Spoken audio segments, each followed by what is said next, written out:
Innovate, just showing you the deck I use for nationals this year. So I guess let's just get to it. I do run sabers. I've been running sabers since Ancient Prophecy when they were complete doo-doo and only had like 4 different cards to them, not counting any Piranha because that card was balls. But yeah. So I guess let's get to it. I main double effect veiler because against 6 Ams first turn, that's like pretty much the only response you can have if you're not going first. Um, and just against countless decks. I mean, Kais is hurt when they're being played. Kai's and Chaos Sorcerer's hurt when they're being played from the Tengu Synchros and the Chaoses. So, I mean, effect failures, effect failure. 2 Pashuls, that's standard.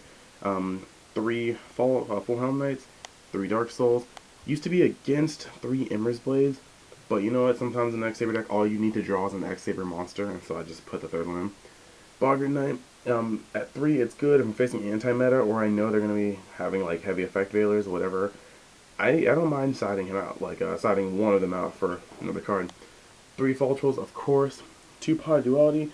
I know some people, like, what is it, Billy, right? I'm not sure who topped last. Providence had 3, but I feel like 2 sometimes clogs the hand, so I'd rather not have 3. Monster, gosh, jeez. Reinforce the Army, Book of Moon.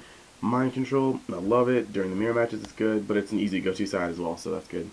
Dark Hole, Double MST, True Need, Monster Reborn. MVP of this deck, Saber Hole. It did so much work during the event.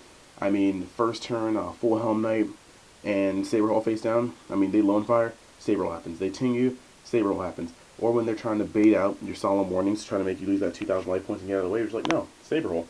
And you still have the Solemn Warning set or whatever. It's just not paying 2,000 life points to negate a summon, even if it does have to be an inherit summon. It's just particularly good. I mean, this card did work. Oppression, Solemn Warning at 2, Solemn Judgment, 7 tools, double trap stun, because it's offensive and defensive. I can push it when I'm trying to go for a big Humley plays, or when people are using limit reverses, things like that, double edge, University calls that I can't really do anything with. Just pop trap stun. GEC, of course, and Yu-Gi-Oh! Mirror Force signed by Dan Green. Makes me happy. So, that is my main deck. If you give me a moment to clean that up.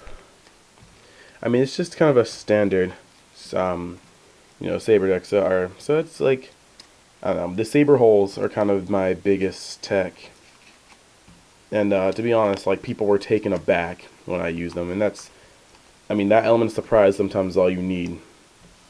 But, yeah, Saber hole definitely MVP. Especially in this format where you're having lots of decks that are just, monster effect heavy. Then, for my extra deck's pretty simple too. Nothing too special. Yeah, of course, Trish, Gotham's, for this Stardust, Scrap Dragon, Colossal Cockblock, Rebellum.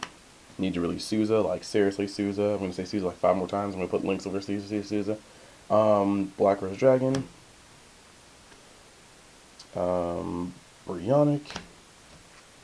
Double Hunley. Tree Beast. Catastor. Das Hyper Librarian. And the Chimera Take Rapes Machina Dragon. So, yeah, it's pretty much that.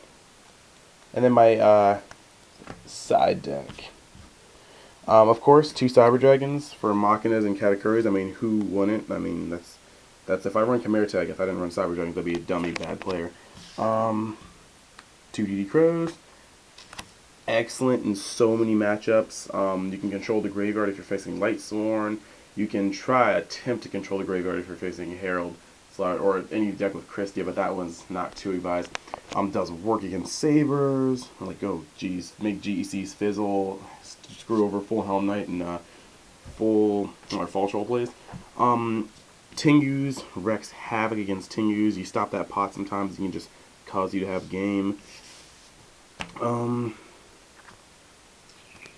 you go right there. 2 puppet plants. Of course, I mean, it's good to be tagged in mirror matches. If I saw some random deck like, Fusion Gate Heroes, that's still a really funny card to use. Against 6 Sams, nothing feels better than taking a Sheen with Puppet Plant and then exploding because they don't have any counter traps face down, and you can negate one of their things. Nobleman of Crossout, not because of really Raikas, because lots of people actually will side out some flip effects so that you can't hit this as much, but I mean, Nobleman of Crossout against mirror matches with Sabers, you can just pop a Dark Soul or a Shoal, it hurts. Even if they side out their flip effects against any plant synchro, you can just smash any set they would summon, and sometimes it hurts. Actually, multiple times it happened. My favorite thing was just booking the Breeze Dragon to stop their synchro, and then just Nobleman of Crossout the Breeze Dragon, so when they pop, that's one they can't have later. Didn't face any, but I got double Mask of Restricts for Frognarks. I mean, it hurts, and even though they side in things like Malevolent Catastrophes, if I sink for Stardust and then just, make sure I Hunley before I swing, or just sink for Stardust in general, it makes it mighty hard for them to get rid of this crap. Pre-Lion Walls, I don't know why other people don't side this, but Banishing is my worst nightmare. Yeah, I said Banishing, so removal, but yeah, it's like balls, I can't handle it. And so I put that in there, and also against decks like Sidekicks, I side this in and it just shuts the deck down, it just doesn't work. MVP of the side, Daz Gozen match, ridiculous. I just think they're so excellent in the Saber deck, because you Gozen match, in the Saber deck you still have access to Hunley, Beast, Barkion, Gothams, Scrap Dragon. It's stupid. I mean, you have so much versatility under Gozen match that it's not even funny. And I mean, you get Gozen match out and you just start controlling the field. You plug from hand with Gothams, you blow up back row. I love this card in the side. And then last but not least, we got Latent Prisoning Mirrors. And that's pretty much it. So that's my deck, guys. I hope you guys liked it. Please remember to thumbs up, comment, subscribe. We really need subscribers. And that would be Chris signing out.